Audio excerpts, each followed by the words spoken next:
firman Tuhan yang menjadi renungan kita pada pagi hari ini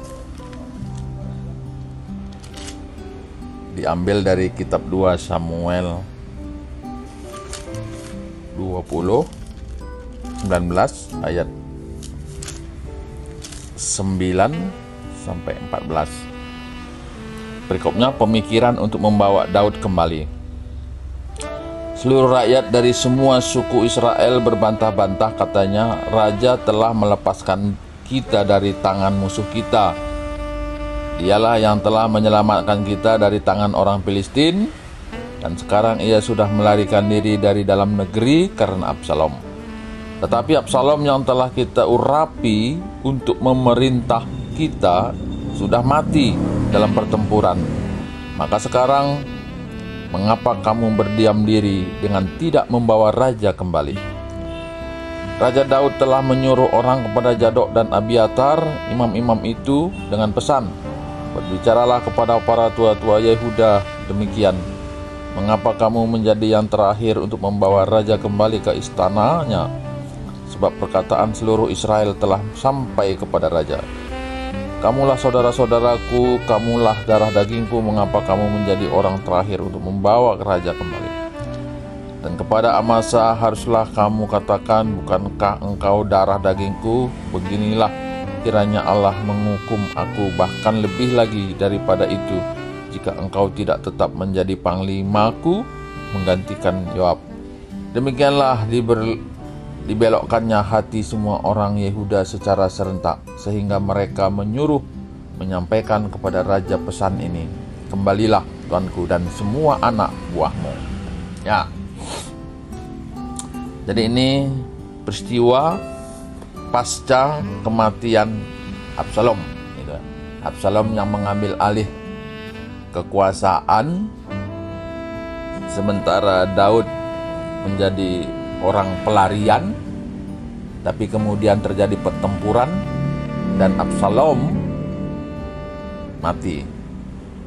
Dan pada perikop ini adalah suatu kondisi masyarakat yang gaduh gelisah oleh karena kepemimpinan yang kosong. Kepemimpinan yang kosong. Apa yang menjadi renungan kita sebetulnya dalam perikop ini? Pertama adalah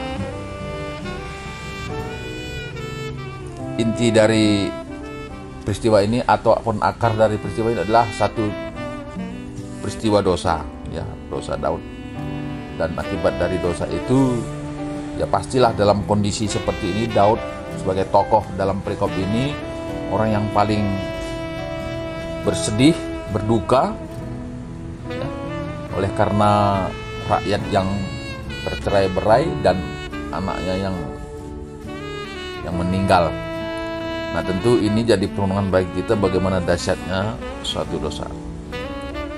Dan yang kedua, dalam perikop ini kita melihat orang-orang yang mencoba melawan orang yang diurapi. Kalau Daud ketika dia dikejar-kejar oleh Saul, dia tidak pernah mau melakukan pembunuhan terhadap Saul, walaupun diberi kesempatan beberapa kali, tapi karena dia melihat bahwa Saul adalah orang yang diurapi dan yang tidak mau. Dalam perikop ini bagaimana Absalom mencoba membunuh Daud, orang yang diurapi. Orang yang diurapi ini adalah orang-orang yang dilindungi Tuhan, orang-orang yang berpihak kepada Tuhan, dan apa yang kita lihat adalah kematian bagi Absalom. Ini jadi perenungan bagi kita, siapapun kita yang percaya, ketika kita adalah orang yang dipakai Tuhan, orang yang hidup berkenan kepada Tuhan, Tuhan yang akan memberikan pembelaan, Tuhan yang berperang melawan musuh-musuh orang yang percaya. Dan yang ketiga, dalam perikop ini yang kita lihat bagaimana pemimpin ataupun raja ataupun keluarga raja yang terjadi kekacauan ini akan berdampak terhadap rakyat yang menjadi morat-marit lah. Indonesia pernah juga itu ya terjadi gejolak di kepresidenan ya. Itu juga ya waktu itu tidak terlalu berdampak karena ditutup-tutupin gitu ya. Tapi itulah yang kita lihat dalam perikop ini, bagaimana jika istana itu terjadi gejolak atau di dalam lingkungan keluarga seorang pemimpin. Nah, hari ini kita memberikan suara dalam menentukan pemimpin bangsa kita ini. Nah, tentu pakailah perikop ini juga salah satu bagi perenungan kita untuk memilih pemimpin yang bisa ya paling tidak menimbulkan gejolak dalam lingkungan keluarganya, karena itu akan pasti mempengaruhi rakyat. Nah, tentu kita memilih sesuai dengan reputasi ataupun jejak dari masing-masing pemimpin ini untuk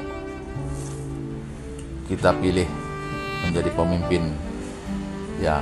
Tapi yang penting juga adalah ketika yang kita pilih di TPS tapi yang terpilih itu berbeda, yaitu juga mesti kita bisa menerima ataupun mendukung bahwa siapapun yang terpilih adalah orang yang disetujui Tuhan ya.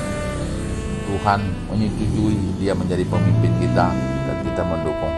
Nah, jadi marilah kita umat yang percaya kembali lagi belajarlah untuk menghindari dosa dan belajar juga untuk taat. Oleh karena ketaatan itu akan memberikan berkat dan memberikan pembelaan, akan diberikan pembelaan.